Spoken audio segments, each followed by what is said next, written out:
Continue their run on the positive side Thursday. Michelle Rook is back on whether that momentum can carry into next week in Markets Now.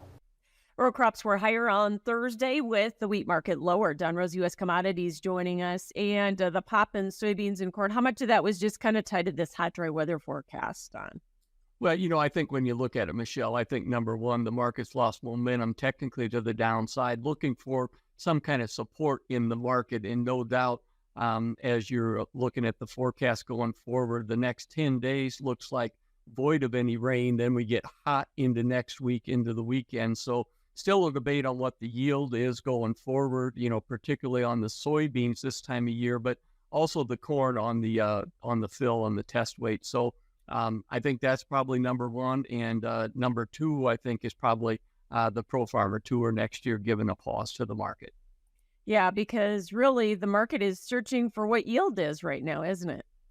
Yeah, this is a year where, we really had some variability. We had some big stretches of the Corn Belt with some real dry conditions, not a lot of moisture. Then we got some moisture in some of those dry areas as we got deeper into July, but how much damage was done early. So this is going to be a year again, like we say, probably the bottom line, Michelle, it's going to be until the combines are going to tell us really where the yield is. But I'm going to be very curious to some of these estimates going forward.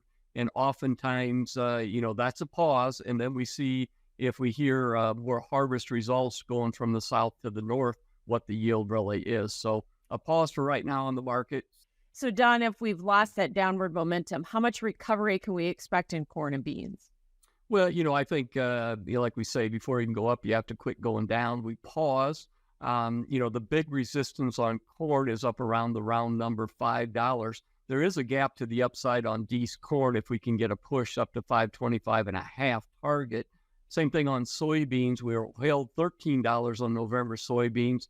If we can, there's a gap up at $13.79. I think first we have to get over this $13.41, 42 area to get some upward buying again. So, it's a market that very much back to the corn market is watching the wheat market to see if it can find some support. If it finds support, probably helps the corn market, Michelle. All right, thanks for joining us on Roose of U.S. Commodities. That's Markets Now. We'll have more AgDay coming up. For all your risk management and trading needs, call one of the U.S. Commodities specialists at 800-247-4071.